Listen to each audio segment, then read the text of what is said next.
protect that. He assumed such power, and as soon as he finished, he returned it back. Now we have Sisi is having it from 3rd of July 2013, and still having it. And every day you have new draconian laws which govern the whole scene and prohibit the Egyptians from practicing their natural and human rights. So the struggle is clear now. The counter-revolution is in domination, and very little you hear about the revolution itself. Most of its figures are banned or in jail or whatever. But that is not killing the whole issue. It will never happen like that. And what we are seeing now is the rearrangement of the forces of the revolution. We see again a revision of the sequence of the events on all parties, and of course Muslim Brothers are not exception. They are in the forefront of that. The dilemma happened, I think, in my opinion, was that Muslim Brothers is a reformist movement, and it has its own methodology and its own way of vision. We were told and brought up that the gradual reformation is the right way to build a better future for Egypt in general, in particular, and in all other Muslim countries. That's the Muslim Brothers. But what happened, that any wish or any will on the behalf of the people, the Muslim Brothers oblige themselves to support it. Any cause, they find the right and the truth is there. And one of these causes was the revolution of 25 January. They could not go behind. And actually they worked with other revolutionary powers on smaller scales prior to it, in the previous years during the time of Mubarak. And they paid the price for that. So they came and done their job. When this has to go step further, and the revolution has to start in achieving each goals, they found themselves, whether they like it or hate it, in the forefront because of their presence and organization. So they tried their best. Unfortunately, all the other powers found this an easy target because they were clear and in the open, and they directed all their forces against them. And with isolation of them from the other forces of the revolution, they managed to achieve there. So now their future will be determined by the will and the work of the different factions and groups to rearrange themselves and find out a right strategy to return the revolution again. Brilliant, very good. Thank you. We're just going to move on, so we've got plenty of time for questions at the end. So we'll move on to Daud Abdullah, who was introduced at the beginning of the conference, but just briefly, is a policy expert, previously at Chatham House, head of the Egyptian Revolutionary Council, and he's going to speak to us for 10 minutes. Exactly. Thank you very much. Really, just to follow up on what's been said, which I think is quite comprehensive, and that is that to really separate between the attempt at reform and revolution, that January 25th was not a revolution. In my view, what it had is revolutionary goals, and it could be described as revolutionary insofar that it got rid of a dictator, and that in itself is a major step. But revolution encompasses more than that, more than the removal of a head of state.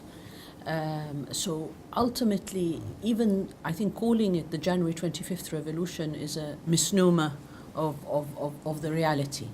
What happened was a very important development in the history of Egypt. There was a breaking of the barrier of fear. People came out in large numbers to oppose the existing political order, but ultimately they got rid of the head of state. They didn't really have a revolution or any real reform of state institutions. You could argue that that is not uncommon in other states and societies in the past, where you have a democratically elected leader then being removed, whether in the case of Chile, and the coming of Pinochet, the removal of Allende. There are differences and similarities, but it's an interesting parallel, or Iran with Mossadegh and the return of the Shah. So I believe that Morsi, in a sense, in that period, the first freely elected president of Egypt, the Egyptian people went out to elect him and to elect members of parliament. They went to elections of one sort or another, to the ballot box 5 times, to vote for a constitution, to vote for their parliamentarians, to vote for their president, and all that was swept aside.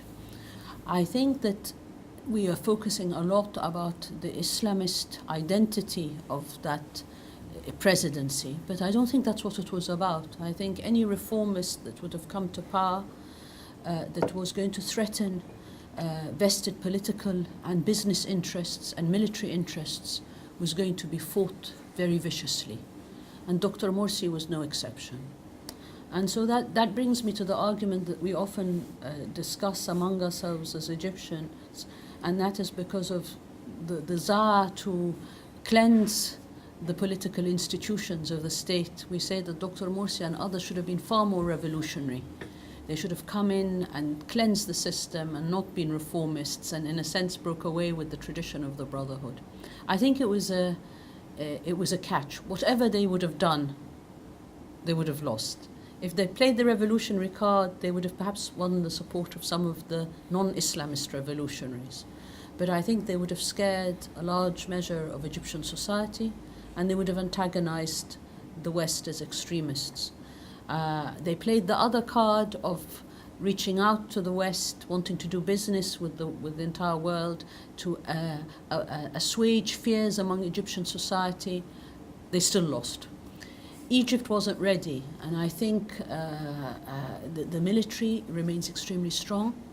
What is described as the deep state was very strong and remains strong. It is increasingly weaker. It is weak because of its very corruption. The corruption is endemic. The social fabric of all of society is strained and increasingly strained. And the military is miscalculating. It's miscalculating because in a sense, the level of violations have reached such a point it can't really turn back. If anything, I think there will be even more acts of violence and terror, and I call it terrorism, state terrorism, on the part of the regime in order to control and contain the situation. In reality, this regime could not exist after the coup except through severe measures of control and containment and vicious violations of human rights. I mean, Egypt has witnessed such extreme violations that they've been described, as probably all of you know, by Human Rights Watch, especially because of Rabaa as well as other massacres, as the worst in the modern history of Egypt. And I believe those violations will continue. So I think we have a regime that, in a sense, led the counter-revolution, has the judicial, and I don't think we perhaps throughout the day, unless it was in other sessions, really said very much about the judiciary and the breakdown of the rule of law in Egypt. It's a system that has had the media and the judiciary at its service. It's essentially, they are arms of the military regime. But the problematic aspect of that is that there is a disintegration in terms of the legal aspect of the state, and that is extremely dangerous, because even a nominally independent judiciary, I think, would give strength to the system. But a judiciary that then becomes completely corrupted in the way this does actually weakens the system to such a degree that the whole fabric of society becomes, people don't know where to resort in order to gain justice. And that inevitably leads to people taking the law into their own hands and a vicious cycle of violence. We haven't got there yet, but the signals are strong. So I think the counter-revolution is weakening. I think it's going to try to entrench itself and strengthen, but it's weakening because the level of support it has is less. The core supporters will remain there. They will remain there till the very end. But I think the coterie of support that the military regime had at the beginning is becoming less. And even those who supported the military regime, hoping that it would deliver, are withdrawing their support from it. So I think the military regime will become increasingly more isolated, and but at the same time more entrenched, and will resort to violent means to remain in power. In balance, to counterbalance that, what's happening with the revolution? We have over 40,000 political prisoners. Some are being released. There are, I think, going to be some cosmetic kind of gestures to allow some to be free, either on bail or some journalists or whatever, to again assuage the pressure coming from outside powers. But it's not going to do the trick, because ultimately they will be constantly picking up new activists from the Islamist movement and others. Whoever speaks out, I think, is liable to be picked up and tortured and all sorts of things, raped and shot at in the streets.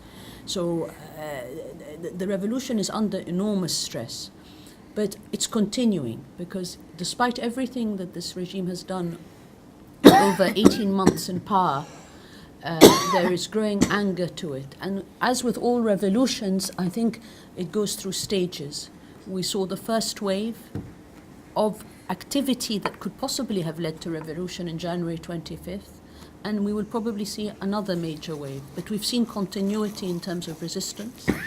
I think that resistance is not going to go away, because the people that are saying no to the military regime are not going to change their mind. They're not going to go anywhere. The issue is, will they be too afraid to come out because of the violence? The indications so far is they continue to come out, and the numbers of those opposed to the military regime are increasing. I think in terms of the Brotherhood itself, the Brotherhood, I would argue, was and remains the backbone of the resistance in Egypt. And therefore, often when it's described, and it's interesting, and it always doesn't offend me, but I think it's strange, when you read about the Brotherhood in one block and the revolutionaries in the other, when you read any article in Egypt, I think how strange, but the Brotherhood are the revolutionaries. The Brotherhood are the backbone of the resistance.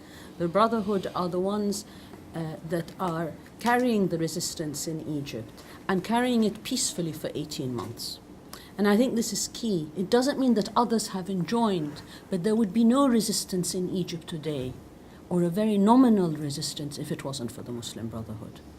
And I think it's an important thing to acknowledge. I have 1 minute, so let me jump very quickly to the counter-revolution in terms of its regional and international support.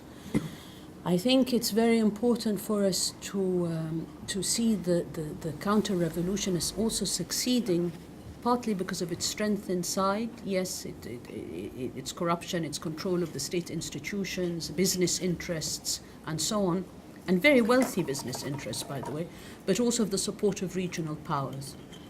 And I won't go into that support. We know it's mainly come from the Gulf. I think what's interesting is that the counter-revolution, as we've suggested, may be weakening inside, but also its regional support may also start to lapse slightly. There might be some kind of withdrawal in that regional support. It may not be to the extent that it was, partly because Sisi will be seen as an increasing liability because he's not successful enough inside in controlling the situation. The security situation is getting worse, the economic situation is getting worse, the political situation is disintegrating at a certain level. But also financially, they don't necessarily want to support him forever. We're seeing signs from Saudi Arabia that I think are important signals. And so that will weaken him. I think internationally also, I think the Europeans have a long way to go, but there are some signals from the United States, not so much the Pentagon, but from other quarters, that they are worried about the security situation in Egypt. The more he becomes a liability, the more the balance of power changes on the ground, and the protests increase, but also the security situation deteriorates, the more he will be seen as a liability. And the more then I think they will be less willing to embrace and support him. But the rest is up to the Egyptian people. So we wait. Thank you very much. Brilliant, thank you very much. And we're just going to move on quickly now to Dr. Abdullah, who is the editor-in-chief of Middle East Monitor, and also my editor. I have to be nice to him. He gets 12 minutes. He gets, yeah. And a very fervent supporter of Palestinian activism. Thank you very much, Alastair. I'd like to continue the trend of the discussion from where Maha ended on the security uncertainties in Egypt. And to go back to 1992 in Algeria, after the Islamic movement there had won the elections convincingly, and the aftermath of the military intervention. The fear with regard to Egypt is that it can unravel into a situation like Algeria. We've seen the unrest in Sinai. Not, what is happening there, it has its own peculiarities, but nevertheless, it can influence circumstances in other parts of Egypt. Hence the reason we find, daily bombs going off in Alexandria, Ismailia, in Giza, and so on. So it's very uncertain, what will happen in Egypt. However, politically, I have a feeling that if an election, a free and fair election, was called in Egypt tomorrow, and all the parties were allowed to contest on an equal footing, still the Islamists will win, hands down. They've won 5 in the past, prior to the coup, and they can't do it again. And this is and the reason why the Assisi in his new constitution and the frame and the format of the next parliament, he's ensured that these built-in measures to protect his influence. So you have a parliament of 600 parliamentarians, of which 400 are independents appointed by him. We've just seen what happened in the provinces. All the new provincial governors are essentially military, personnel. So there's no confidence on his part, that he is politically secure. All the signs are he feels very insecure and still has to rely on political appointees, primarily from the military. In terms of the Islamic political map, there's no doubt, of course, that the Brotherhood is the primary premier movement there. But when we look at the previous elections, we saw that the other Islamic parties had done very well also. We have, and they should be considered in the future mapping of the politics from an Islamic point of view.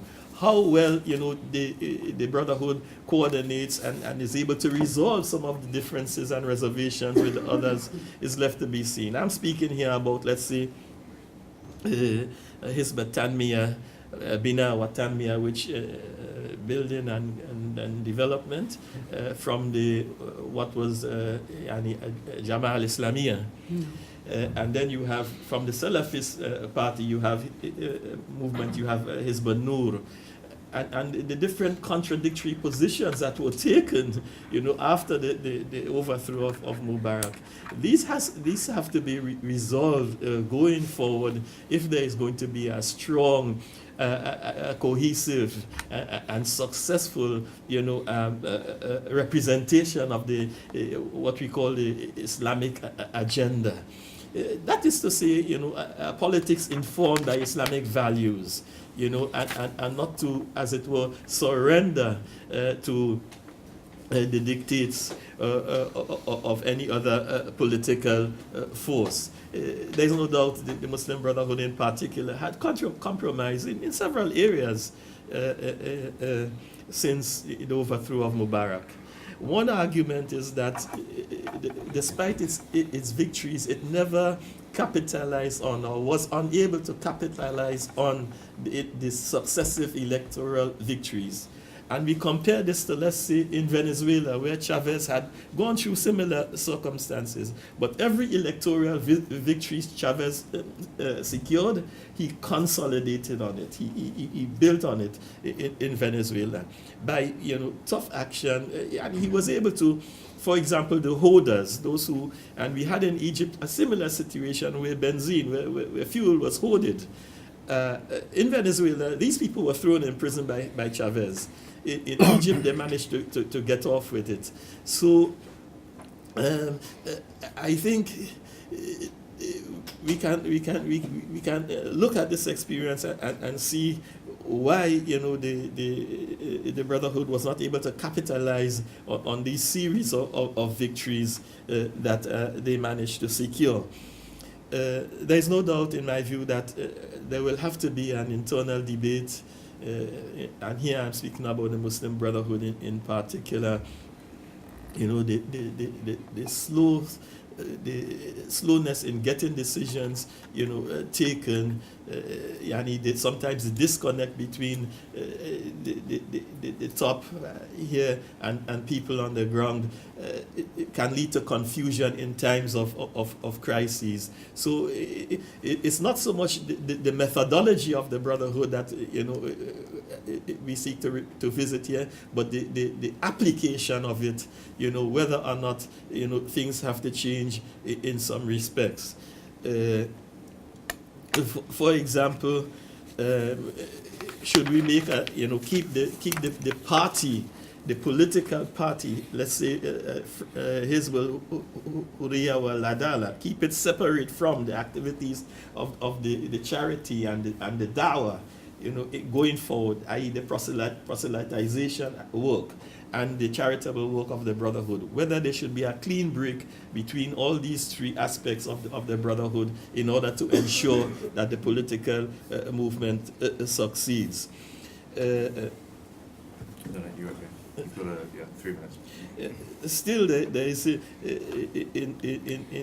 in my view, no possibility or likelihood that there would be a withdrawal. Many people believe that this is the end of the Brotherhood, and finally they've been the backbone has been broken and they have no future.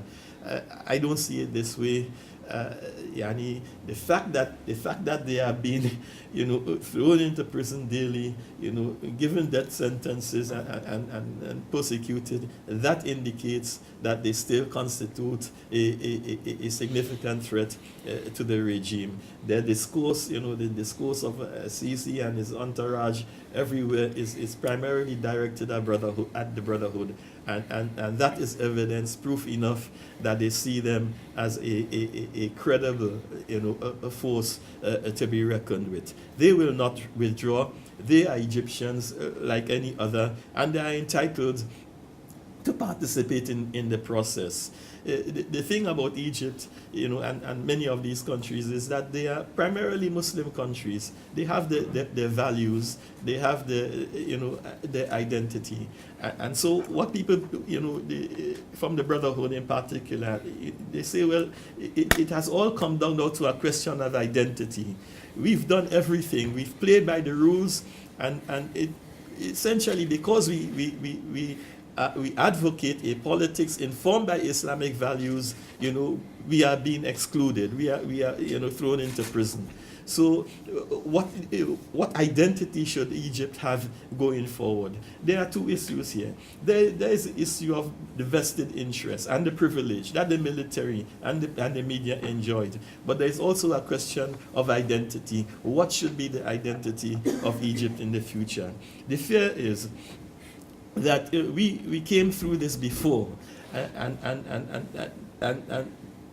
that after the persecution of Abdel Nasser, and the group came out in the 70s, they adopted the violent path. They stuck literally to the teachings of Sayyid Qutb.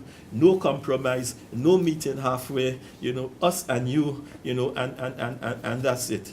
The fear is that if the Brotherhood and the younger generation within the Brotherhood, the 4th, 5th generation, is pushed into the corner, we may end up with a situation where we have, you know, a return to that, you know, thinking of, you know, what Said Qutb called the period of test and trial and calamity, which there is no compromise, open war, no holds barred between us and them.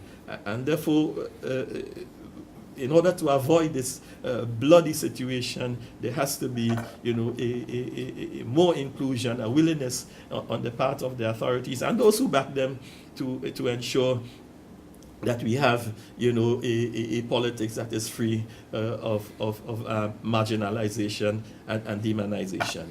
Finally, what I'd like to say is that from a brotherhood point of view, what always comes is the public interest, al-maslaha al-am. And the reason why, you know, they have eschewed violence and confrontation is because when you start that path, like in Algeria, you would lose 500,000. You know, and your economy will be thrown into shambles for a number of years. And so in the public interest, it is better to avoid, you know, this type of open warfare with the military establishment and those who back them. Thank you very much. Brilliant. Thank you, Daud. That was. I'm not sure if it was pre-planned, but those speeches seem to dovetail together quite closely. So you're either consorting together beforehand, or you have telepathic powers. It's impressive. We've got some time for questions now. Probably 15 minutes. So we'll take them in pairs. So this lady here and this gentleman here. Thank you very much for the talk. It was very interesting. I was interviewing some people in Egypt just a few months before Sloan in 2013 from the Brotherhood and from other. And there was a lot of political tension. And there was a lot of political charge between the groups when they spoke about each other. And there didn't seem space or debate or discussion about particular decisions that were made by President Morsi and the government, and other political groups seemed isolated as well. Now, in the aftermath of the violence and perhaps there's just a mood of reflection among the Brotherhood, and no political movement was ever sort of, it's not a black and white thing.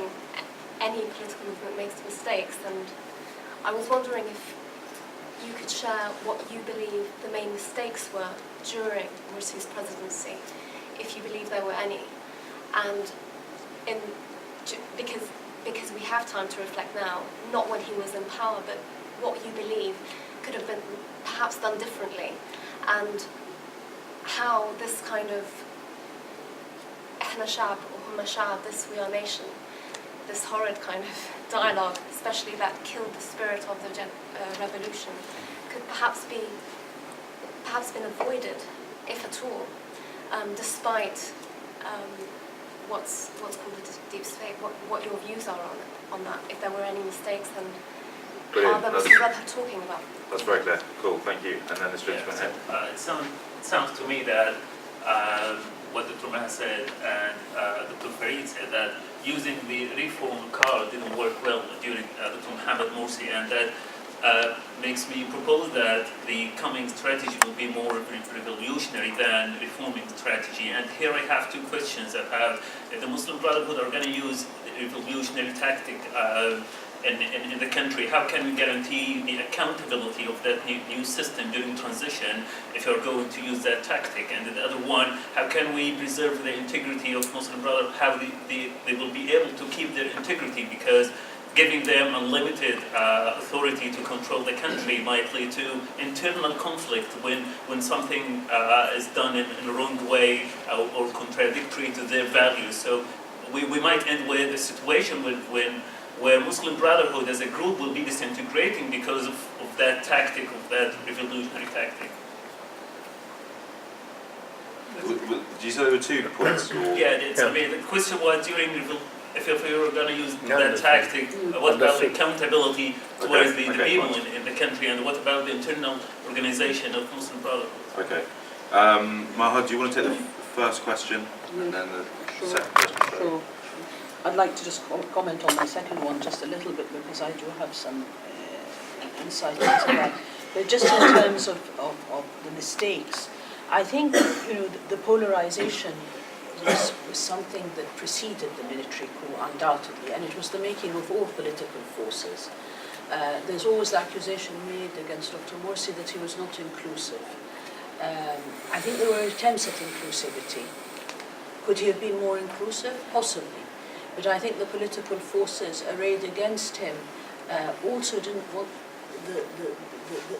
that particular government to succeed, because it had what was perceived to be a strong Islamic identity. Although again, I take issue with that, because I think that the Morsi government was dealing with some real issues of just trying to stay in control, of engaging with these institutions that were against it and the security forces, of trying to keep the economy just above water and engaging with the outside world. So I don't think there was even the fear mongering that went on about Islamization. I don't think they necessarily were going to go there, but they certainly didn't during that year in any meaningful way that would threaten anyone.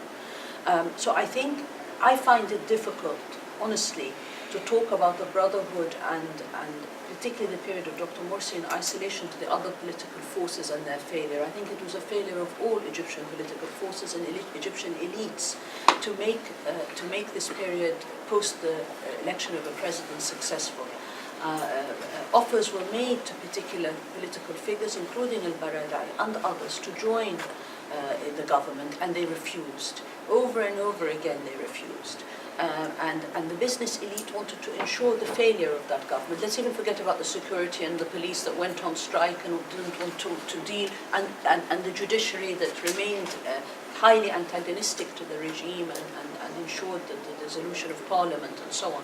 But I think the business elite were key as well. I know of particular engagements I had with some of them in Egypt where they said it's a wait-and-see game. They wanted his failure because they wanted to know, they knew that if he survived, and this was said by leading business figures to me, if he survived 1 year and longer and went on to the next elections, they thought they were in for a long haul, similar to that of Erdogan in Turkey. So in a sense, everything was arranged to ensure failure. I'm so sorry to interrupt you. I meant actually the Muslim Brotherhood's internal reflection, not what other people saw of them, but them themselves, how they've perceived their mistakes, rather than people seeing it, because of course there was enough. How they perceive their own mistake. I think they will say, and I've heard it again from them, that there was. If you can say one mistake, they can say many others. I think, in a sense, Dr. Wood mentioned one of them, and I think it's a primary one. In a sense, they weren't ruthless. They weren't ruthless enough in power. And not ruthless in terms of chopping heads, but in actually taking they wanted, because they came as reformists, and they wanted a kind of, to ensure that they were pleasing everyone. The one major move that they made that gained him a lot of popularity was when he got rid of Anan and Tantawi. And after that, there wasn't any such major moves. There was not a capitalization at certain points on popularity. So I think for the Brotherhood, they felt it should have been more assertive. I think the other mistake is there should have been a greater clarity of separation between the Muslim Brotherhood, the presidency, and the FJP. I think that's on a political basis. I mean, there's lots of others we can discuss. If I could touch very quickly on what you mentioned, just one aspect, and I'll leave you to say the rest. I think the Brotherhood doesn't want to take the responsibility in a transitional phase on their own. So at the level of leadership and the organizer, that doesn't mean the street. They don't want the responsibility after the end of the coup for them. They want a transitional government that is inclusive of other forces. They don't want to. They don't want the responsibility again of carrying the whole of. They want either a coalition government, a power sharing government. That is what they're talking about. What is interesting, though, is to see whether the street will accept this. Whether actually, if the street turns out to be more Islamist than we think, whatever Islamist means, and radical, they'll say, no, we actually want free and fair elections now, and winner takes all. But the position of the Brotherhood today, in terms of its leadership, is no, we want a transitional phase that is a power sharing. Okay. Of course, he covered most of the things, but I should say something. Just facts to elaborate a bit more on what Dr. Maha said and to allow me to complete in a very brief way. Dr. Hisham Kandil was assigned to form the cabinet by Dr. Morsi. Took him 36 days to come to the list. During these 6 days, he worked day and night among all parties and groups in order to convince them to join. And the answer was no, we won't work with Ikhwan. So that tells us really who was exclusive or inclusive. Secondly, yes, there is a failure in different forms. One of them is, if you put it in a popular kind of language, the Ikhwan was not able to sell themselves. I mean, any achievements or any good step taken or measured for the interests of the people should be given enough publicity and introduction to the people. Any challenges which the Morsi presidency or his government is facing should get the people involved, at least by knowing the dimension and pointing at the reason of the difficulty and the challenge, so that people understand who is for and who is against. But none of that was done. It was assumed that people have trust in us. People have given us 48% of the vote in the House of Representatives. People tend to be more Islamist because they give also 28% to the second Islamic party. Otherwise, just to say, we have 70% of the people are going Islamist. But that was not really enough, because that probably was governed by different reasons or a result of different reasons. But when it comes to the crunch, all the powers we talked about have their influence to topple the balance and the persistence, as Dr. Maha said, of the so-called elite and the Democrats and liberals and so on from day one, that they have to topple down this and make it a failure, was clear, and there's no secret. All their speeches, especially the candidates who stood against him and so-called the Salvation Front, has worked very hard to make his work impossible, and it climaxed in early December when they besieged the Hidayah and almost burned it down. And they were ready, under the control of the army and the police, to enter the palace and get Morsi out. And he could escape from the back. So that tells you about the situation, how Ikhwan were crippled and besieged under all these counter-revolution forces. Now, the last thing to say is the biggest failure, in my opinion, and I think some of the Ikhwan may share me that the Ikhwan has worked very well in some strata of the society. The students, intellectuals, and the syndicates, and they done well there. But we did not have enough work, or did not make enough work among the different classes of society. We always had very little penetration or reaching our message to the working classes, the peasants, the workers, and even the lower middle class. These people need to be addressed, and but taking that course probably was easier, because when you talk about ideology and ideas and principles of Islam and its ethics and values, you need a certain degree of education for people to react and interact, and hence you could find the change happening amongst the university students and the graduates and so on. So the language and the discourse which take the message of Islam to these people, something which Imam Banna used to be very good at. And if you read the history of Ikhwan, you find the early generation, the early groups around him were simple workmen. and people from all kinds of lower levels of education and so on. This was lost, especially after they came out of the jail in the 70s, and the only venue was to work in the universities, and they got the habit of addressing people in such way, and it became like a tradition. So I think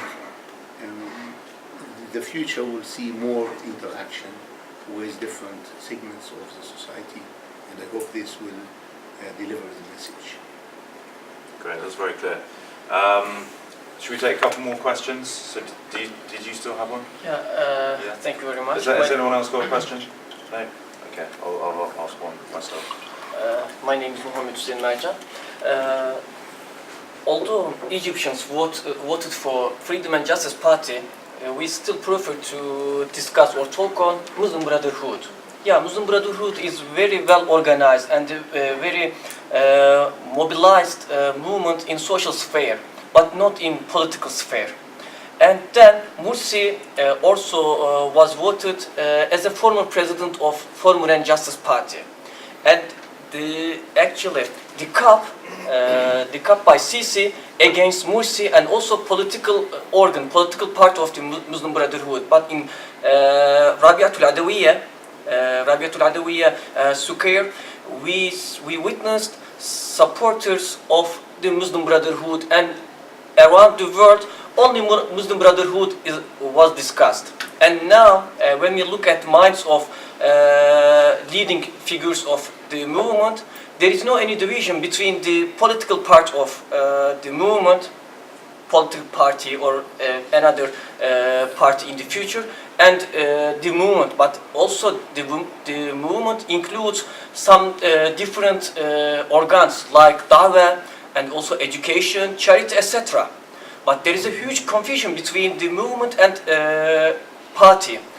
If my question, if the leaders of the movement don't decide to separate political party and the movement in near future, do you think there will be a settled democratic life or settled political future for Muslim Brotherhood?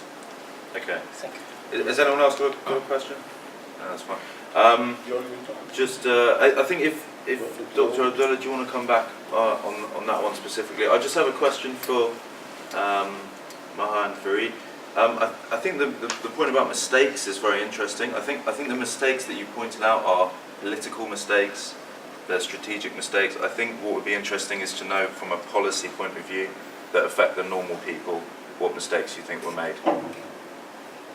So you know, fuel policy in the Sinai, policy towards dealing with dissent, you know, policies that affect normal people, not to do with judiciary or how you deal with the president's You mean office. you want to know the stance of the Ikhwan regarding? Well, no. I mean, if you look back at that year in government, you must be able to identify mistakes that were made in policy.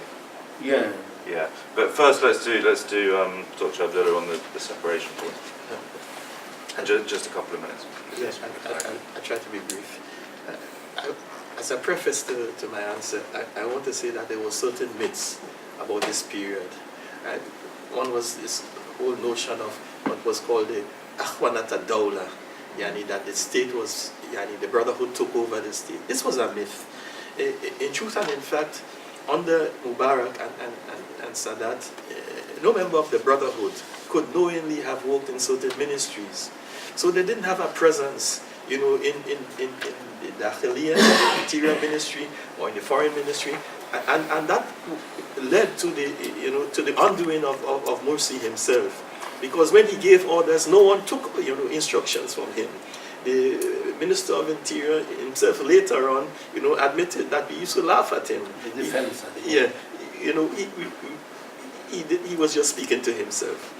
Now, the question of separation of, you know, of roles in so far as the Brotherhood is concerned, it's an old debate, and it started after they came out of the, you know, the Nasserite jails.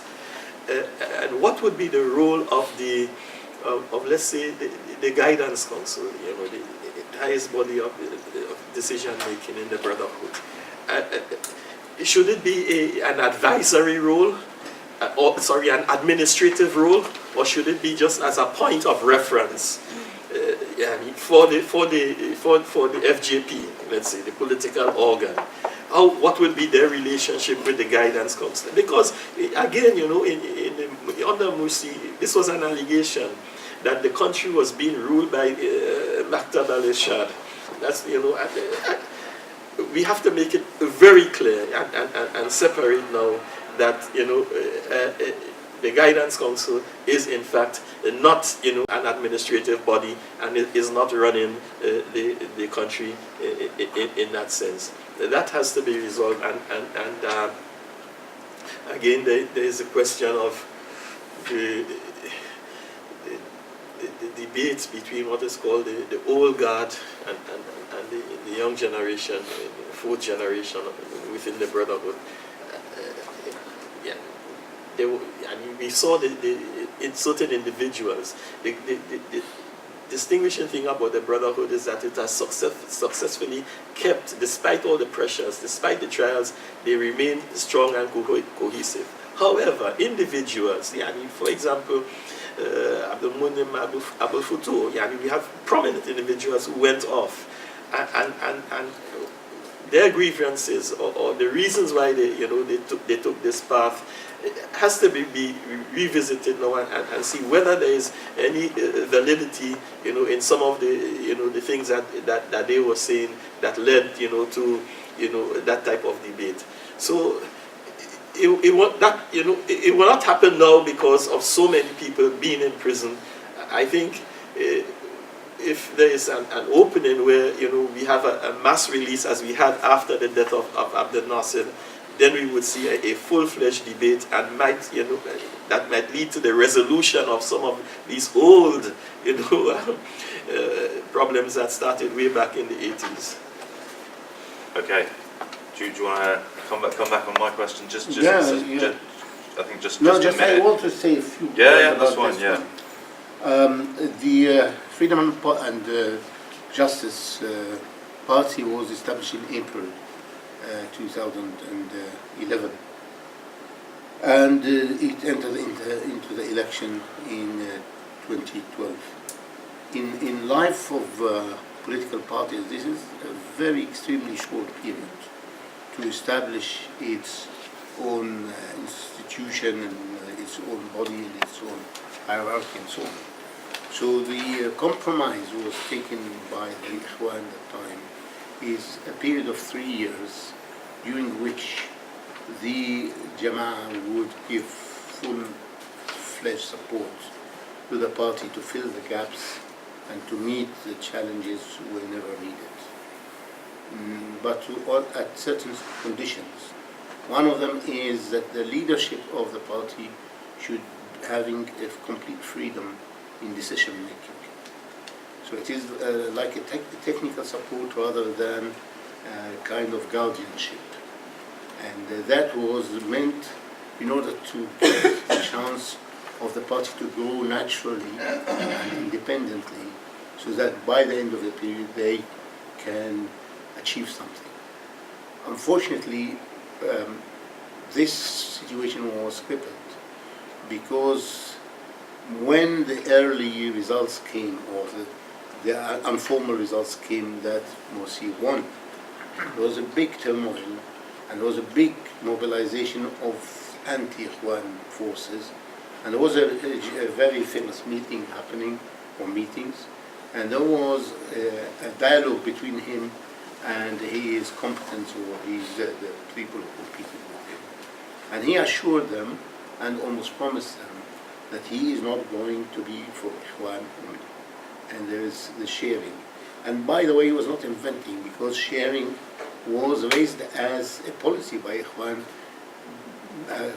To say what Dr. Daud said, it was earlier said, that Ikhwan realized that it is too heavy for them, or for any party, to inherit this corrupt regime of Mubarak and to do well. It must be a duty of a united front of different national and patriotic powers.